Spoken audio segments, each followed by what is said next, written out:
चलिए तो आज हम लोग कुछ क्वेश्चन को सॉल्व करेंगे। ठीक है, तो सबसे पहला क्वेश्चन आप देख सकते हैं। पहला क्वेश्चन है कि दीर्घवृत्त 9x² प्लस 4y बराबर 36 के नाभियों और शीर्षों के निर्देशांक, दीर्घ अक्ष और लघु अक्ष की लंबाई, उत्केंद्रता भी ज्ञात करना, मतलब उत्केंद्रता भी ज्ञात करना है इसमें। ठीक है, और हम इसमें नाभि लंब जीवा भी जोड़ देंगे। ठीक है, इसको ध्यान से देखेंगे। तो पहला क्वेश्चन आपका क्या दिया हुआ है ये देखना है। तो ये एक दीर्घवृत्त का समीकरण है, लिखा हुआ है 9x² प्लस 4y अब बराबर 36, ये प्रश्न है। ठीक है, और इस प्रश्न से आपको क्या करना है कि शीर्ष निकालना है, नाभि निकालना है, दीर्घ अक्ष निकालना है, लघु अक्ष निकालना है, उत्केंद्रता निकालना है। ठीक है, और इसमें ऐड कर देंगे नाभि लंब जीवा की लंबाई भी मालूम कर लेंगे। ठीक है, तो हर चीज हम मालूम कर सकते हैं इससे। तो यहाँ पर देखिए क्या करेंगे कि सबसे पहले यहाँ पर अंक है 9, यहाँ पर है 4, इसलिए तो आप जो दीर्घवृत्त का जो समीकरण पढ़े थे वह पढ़े थे इस रूप में x² प्लस y² बटे b² बराबर 1। बराबर के उस तरफ में 1 था, तो हम करेंगे क्या कि 36 से भागा देंगे सभी। ठीक है, तो 9x² यहाँ हल लिख देते हैं बटे 36 प्लस 4y² बटे 36 बराबर 36 बटे 36। ठीक है, अब यहाँ पर 9 चौका 36, 4 नमा 36 और ये कट गया 1, बच गया x² बटे 4 प्लस y² बटे 9 बराबर 1। ठीक है, अब यहाँ पर यह देखना है कि अगर आपका प्रश्न इसी रूप में दिया हुआ रहे तब तो बनाना आसान है, लेकिन इस रूप में दिया हुआ नहीं रहे तो पहले इस रूप वाले प्रश्न को इस रूप में लाना पड़ेगा। ठीक है, अब लिखना पड़ेगा x² बटे 4 है तो 2 का स्क्वायर, y² बटे 9 है तो 3 का स्क्वायर बराबर 12। ठीक है, यानी कि जो प्रश्न किसी भी प्रकार का हो सभी प्रश्न को इस रूप में लाना पड़ेगा, तब हम आगे बढ़ेंगे। ठीक है, अब यहाँ के बाद देखिए x के नीचे छोटा अंक है, y के नीचे बड़ा अंक है। इससे साबित होता है कि जो दीर्घवृत्त है वह y अक्ष के परितः है। तो हम जब भी बनाएंगे तो एक चित्र बना लिया करेंगे। ठीक है, चित्र क्या बनेगा, कुछ इस प्रकार से बनेगा, ये y dash x dash x, चित्र कुछ इस प्रकार से बनेगा। तो जब भी मैथ बनाएंगे चित्र बना के ही बनाएंगे। ठीक है, अब इसमें देखिए a का वैल्यू हो गया 2। ठीक है, और सॉरी a का वैल्यू बड़ा वाला 3 और b का वैल्यू हो जाएगा 2। ये कैसे हुआ, तो आपको पता है कि दीर्घवृत्त का समीकरण होता है x² बटे a² प्लस y² बटे b², या एक पढ़े होंगे x² बटे b² प्लस y² बटे a²।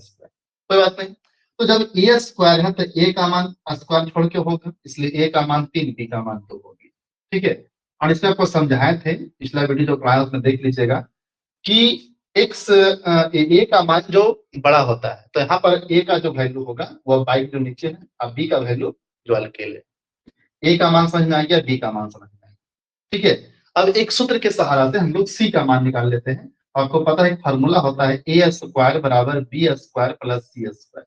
ये संबंध बताए थे एबीसी में संबंध, इसमें हमें c चाहिए। ठीक है, तो इसके अकॉर्डिंग हम लोग c का मान निकालेंगे, तो c का फार्मूला हो जाएगा √a² माइनस b²। ठीक है, इसलिए यहाँ पर a का मान हो जाएगा 3 का स्क्वायर, b का मान हो जाएगा 2 का स्क्वायर, तो 3 का स्क्वायर हो जाएगा 9 घटाओ 4 तो बचेगा √5। ठीक है, रूट क्या बचेगा, 5 बचेगा। ये किसका c का मान आएगी।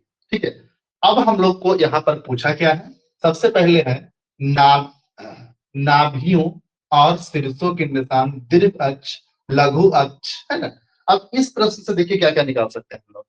सबसे पहले y को बड़ा देखें तो यह जो दीर्घवृत्त है, ठीक है, हालांकि इसमें बहुत कम चीज पूछा है। अब इस इक्वेशन के अकॉर्डिंग हम तय करते हैं सबसे पहला कि दीर्घवृत्त जो है x अक्ष के परितः है, चित्र में दिख रहा है, सॉरी y अक्ष के परितः है। क्या है, y अक्ष के परितः है, पहला हो गया। दूसरा है नाभि और शीर्ष के निर्देशांक, नाभि और शीर्ष, ठीक है ना। शीर्ष हम लोग ए के यहाँ पर होगा।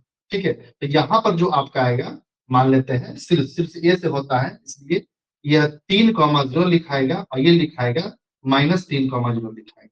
ये F1 होगा, ये F2 होगा। ठीक है, तो अब नाभि की बात करते हैं। तो C से नाभि होता है, इसलिए यहाँ पर होगा, देखिए यहाँ गलत हो रहा है, बाई अक्ष पर है इसलिए 0,3 लिखाएगा, बाई अक्ष पर 0,-3। इसे ध्यान रखना है, बहुत ध्यान से पढ़ना पड़ेगा क्योंकि बाई अक्ष पर आ गया है। ठीक है, अब फोकस लिखना है तो फोकस कितना होगा, नाभि कितना होगा, तो ये 5 होगा। 5 किसके अकॉर्डिंग, अगर ये एक्स अक्ष पर तो नहीं है, बाई अक्ष पर है, तो बाई अक्ष पर है तो एक्स का मान नहीं होता है, बाई का मान होता है √5। यहाँ भी हो जाएगा, एक्स का मान नहीं होता है, बाई का मान होता है √5। ये ध्यान रखना। यही प्रश्न अगर एक्स अक्ष का परिता होता तो यहाँ पर क्या होता है सर, 3,0 लिखा था, यहाँ पर -3,0 लिखा था, क्योंकि एक्स का मान होता। तो आप पकड़ लीजिएगा, जो पड़ा रहेगा उसी के परिता रहेगा। तो यहाँ पर मेन रूप से पूछा है नाभि और शीर्ष। तो नाभि हम कैसे लिखेंगे, नाभि इज इक्वल टू, एक बाई अक्ष पर है क्योंकि बाई बड़ा है, तो लिखेंगे 0, ±√5। ऐसे आंसर लिखा है, क्योंकि प्लस भी होता है नाभि और माइनस भी होता है। फिर पूछा है शीर्ष, तो शीर्ष कैसे लिखेंगे, तो शीर्ष लिखेंगे 0, शीर्ष 3 है इसलिए +-3 लिखेंगे। ए का मान शीर्ष हो जाता है और सी का मान से नाभि हो जाता है। ये हो गया। फिर क्या कहता है, शीर्ष कितना हो गया, दीर्घ अक्ष और लघु अक्ष। दीर्घ अक्ष जो होगा, दीर्घ अक्ष, दीर्घ अक्ष होगा आपका, ये जो ए का मान है इसको बोलते हैं अर्ध दीर्घ अक्ष बोलते हैं। लेकिन यहाँ पूछा है दीर्घ अक्ष, तो ध्यान रखिएगा, तो दीर्घ अक्ष इसका दुगुना होगा तो 3 दूना 6 हो जाएगा। लघु अक्ष, लघु अक्ष, ये सब थ्योरी में पढ़े थे हम लोग कि ए को बोलते हैं अर्ध दीर्घ अक्ष, अब बी को बोलते हैं अर्ध लघु अक्ष। इसलिए यहाँ पर सिर्फ पूछा, अर्ध नहीं लिखा है, यहाँ बोला है दीर्घ अक्ष और लघु अक्ष। तो लघु अक्ष बी को बोलते हैं, उससे गुना करेंगे तो 4 हो जाएगा। ये हो गया। और क्या पूछा है, ये तो हो गया। फिर है लघु अक्ष की लंबाई। ठीक है, उत्केंद्रता, उत्केंद्रता, इसेंट्रिसिटी, इसेंट्रिसिटी का फॉर्मूला होता है C/A, पढ़े थे हम लोग। तो C का वैल्यू कितना हो जाएगा, √5 है, और A का वैल्यू कितना है, 3। ये आंसर हो गया। एक हम लेटेस्ट रेक्टम भी निकालते का है, बचल रहेगा। तो L इक्वल टू पढ़े थे कल 2B² A, 2B² A कल पढ़े थे। तो B का मान कितना है, तो 2 है, तो यहाँ पर हो जाएगा 2 × 2 का स्क्वायर 4/A का मान 3। इसलिए यहाँ पर आंसर हो जाएगा, यहाँ नीचे नहीं लिख रहा है, यहाँ देख लीजिए, यहाँ पर देख लीजिए, इसका इसका आंसर हो जाएगा 8/3। समझ लीजिएगा, ठीक है, 8/3। तो हालांकि पूछा नहीं था, फिर भी हम लोग बना दिए, तो हर चीज को हम लोग निकाल दिए। ठीक है, इस प्रश्न के माध्यम से कौन अक्ष पर है, तो बाई अक्ष पर है। ठीक है, इसका केंद्र, लेटेस्ट रेक्टम, इसेंट्रिसिटी, ठीक है, उत्केंद्रता जिसको बोलते हैं, ये सब कुछ मालूम हो गया। दीर्घ अक्ष की लंबाई, लघु अक्ष की लंबाई, अर्ध दीर्घ अक्ष बोलेगा तो 3 हुआ, अर्ध लघु अक्ष बोलेगा तो 2 होगा। दीर्घ अक्ष बोला है तो दूना कर दिए हैं, लघु अक्ष बोला तो दूना कर दिए हैं। ये हमारा आंसर हो गया। ठीक है, चलिए अब दूसरा क्वेश्चन देखते हैं, इसको बाद नोट कर लीजिएगा, अभी देख लीजिए। 2 नंबर प्रश्न हम लोग को क्या करता है, पढ़िए। 2 नंबर कहता है, उस दीर्घ वृत्त का समीकरण ज्ञात करें जिसकी नाभियों का निर्देशांक, ठीक है, नाभियों का निर्देशांक ±5,0 था, सिर्फ इतना दिया। ठीक है, तो क्वेश्चन नंबर 2 को सॉल्व करते हैं। तो ध्यान रखिए, पहले यहाँ पर ध्यान से देखिए कि ये जो दिया हुआ नाभि, नाभि मतलब सी को हम फोकस बोलते हैं, तो जो फोकस नाभि दिया हुआ है वो दिया हुआ है ±5,0। इससे साबित होता है कि सी का वैल्यू जो हो गया 5 हो गया। ठीक है, फिर आपका क्या कहता है, फिर कहता है आपका शीर्ष, शीर्ष जो कहता है वह है आपका ±13,0। इससे साबित होता है कि ए का मान हो जाएगा आपका 13। ठीक है, ए का मान हो जाएगा 13। अब यहां से एक बात और समझ में आ रहा है कि देखिए बाई का मान 0 है, बाई का मान 0 है, एक्स का मान कुछ ना कुछ है, क्योंकि पहले एक्स लिखाता है फिर बाई लिखाता है। इससे साबित होता है इसका जो दीर्घ वृत्त है यह एक्स अक्ष के परित है। ठीक है, तो पहले इसका सी हो गया है, ए हो गया है, हम लोग इसका बी निकाल लेते हैं। तो बी के लिए फार्मूला हम लोग कैसे पता, हम लोग को है कि A² बराबर होता है B² + C²। आपको बी निकालना है तो A² में C² घट जाएगा, हम डायरेक्ट लिखते हैं B = √2। ए स्क्वायर माइनस सी स्क्वायर। ए का मान आपका आ गया 13 का स्क्वायर घटाओ सी का मान 5 का स्क्वायर, इसलिए आपका हो जाएगा 169 घटाओ 25 अब ए की वर्गमूल 100 इसका 144 का वर्गमूल 12। ठीक है, ये हो गया बी का मान, ये हो गया बी का मान। अब यहाँ पर क्या करना है, इस एक फिगर बना लेते हैं। फिगर हमेशा जब भी आप बनाइएगा फिगर बना लेंगे। यहाँ पर देखिए y है, y डैश है, x डैश है, x है, और ये कहता है कि x पर है इसलिए यह दीर्घवृत्त x अक्ष के परित है। इसका F1 हो गया, ये आपका F2 हो गया।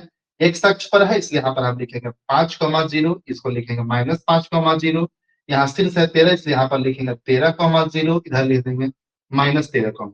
इस सुविधा के लिए चित्र अवस्था में अब हम लोग इसमें बोला है क्या है, तो यह दीर्घवृत्त का समीकरण बोला है। क्या बोला? दीर्घवृत्त समीकरण। तो इसमें देखिए एक्स अक्ष पर लिखेंगे, एक्स के नीचे बड़ा अंक रखेंगे तो ए को हम रखेंगे नीचे। देखिए ए का मान बड़ा है, ए स्क्वायर प्लस बाई स्क्वायर बटे बी स्क्वायर बराबर 1। ध्यान रखना है, अगर बी बड़ा होता तो हम लोग अगर मान लीजिए सॉरी अगर बी बड़ा होता तो हम लोग एक्स को बी कैसा रखते हैं। मतलब यहाँ पर ध्यान रखना है कि कौन अक्ष बड़ा है, ठीक है ना, उसके लिए उसका मान रख देना। तो यहाँ पर आपका एक्स अक्ष है ना, एक्स अक्ष बड़ा है तो एक्स के रख देंगे। इसको ध्यान रख के बनाइए, वैसे कंफ्यूज हो सकता है आप लोग। ठीक है, क्योंकि अगर जो ये होता बाई अक्ष पर होता तो हम ए यहाँ पर पुट कर देते, ठीक है, लेकिन ये एक्स अक्ष इसलिए यहाँ रखेंगे। एक्स स्क्वायर बटे ए का वैल्यू जो है वो कितना है 13, 169 हो जाएगा। अब प्लस बाई स्क्वायर बी का वैल्यू है 12, 144 हो जाएगा बराबर ए। ये आपका आंसर हो गया। ठीक है, चलिए आगे बढ़ते हैं। अभी देखते जाइए तीसरा क्वेश्चन। तीसरा क्वेश्चन क्या कहता है, बगल में ही लिखा हुआ है। तीसरा क्वेश्चन कहता है उस वृत्त का समीकरण ज्ञात करें जिसके दीर्घ अक्ष की लंबाई 20 है। देखिए दीर्घ अक्ष, हालांकि ए का नाम अलग है, बी का नाम अलग है, सी का नाम है। ए का नाम बताए होंगे अर्ध दीर्घ अक्ष, बी को है होंगे अर्ध लघु अक्ष, और सी को है होंगे दीर्घ वृत्त के केंद्र से फोकस की दूरी। तो यहाँ पर आपका ए का मान नहीं है, दीर्घ अक्ष की लंबाई दिया हुआ है। इसका मतलब ए का मान कितना हो जाएगा 20/2, इसका मतलब 10। ठीक है, तथा नाभि, देखिए नाभि से पता चल रहा है यह बाई अक्ष के परितः है। क्यों? क्योंकि यहाँ पर ध्यान से देखिए एक्स का मान नहीं है, बाई का मान है। इसलिए यहाँ पर जो नाभि दिया हुआ है वह दिया हुआ है कितना 0, ±5। इससे साबित होता है कि सी का वैल्यू हो गया 5। इसमें क्या बच गया? बच गया बी। तो बी निकालना आप लोग को है, तो बी बराबर √a² माइनस सी स्क्वायर। ए का वैल्यू है आपका 10, 10 का स्क्वायर 100 हो जाएगा, 5 का स्क्वायर 25 हो जाएगा, घटेगा तो 75 बचेगा, इसका 25 5√3 हो जाएगा। ठीक है, ये बी का वैल्यू हो गया। अब यहाँ पे एक फिगर दे देंगे हम लोग, क्योंकि यहाँ से समझ में आ गया है कि किस अक्ष पर ये दीर्घवृत्त है। तो बाई हो गया, बाई डैश हो गया, एक्स डैश हो गया, एक्स हो गया। यहाँ से समझ में आ रहा है कि बाई एक्स के परितः है, मतलब ऐसे। ठीक है, यह F1 हो गया, F2 हो गया। शीर्ष की बात करते हैं तो शीर्ष ए से निकलता है, तो यहाँ पर देखिए सॉरी हाँ, इस तरह से ए से निकलता है इसलिए यहाँ पर हो गया बाई अक्ष पर है 0,10 लिखेंगे, यहाँ पर आपका लिखेंगे शीर्ष 0,10 लिखेंगे। फोकस की बात करते हैं तो सी से निकलता है, यहाँ पर लिखेंगे 0,5 लिखेंगे, यहाँ पर लिखेंगे 0,-5 लिखेंगे, फिर और सुनाएंगे। ठीक है, यहाँ पर देखिए ये देखिए क्वेश्चन अलग था, ये थोड़ा चेंज हुआ है। यहाँ पर बाई अक्ष पर है तो बाई अक्ष पर तो एक ए होता है बड़ा, तो ए रखेंगे बाई के नीचे, मतलब एक्स स्क्वायर बटे हम बी स्क्वायर रखेंगे। अब बाई स्क्वायर बटे ए स्क्वायर रखेंगे। क्यों? क्योंकि यहाँ पर बाई अक्ष के परितः है और बाई वाला बड़ा होना चाहिए, तो ए बड़ा होता है। देखिए ये 10 है, ये वाला मतलब कि 5√3 है, बी छोटा में है।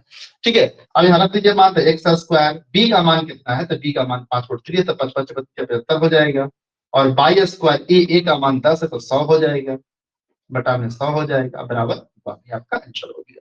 एक बेसिक इसमें हम क्वेश्चन कुछ बताया है, इसके आधार पर आप एक्सरसाइज को सॉल्व कर सकते हैं।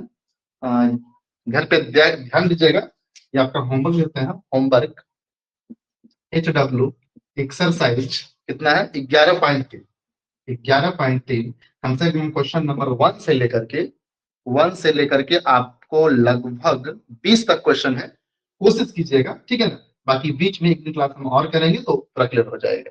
ठीक है, नेक्स्ट क्लास में मिलते हैं। आप लोग इस 11.3 को बना के देखिए, और इसके पहले हम लगभग 3 से 4 वीडियो बना चुके हैं, उसको आप देखिए, उसके बाद उसको बनाइए, फिर एक्सरसाइज बनाइए। ठीक है, नेक्स्ट क्लास में हम लोग मिलते हैं।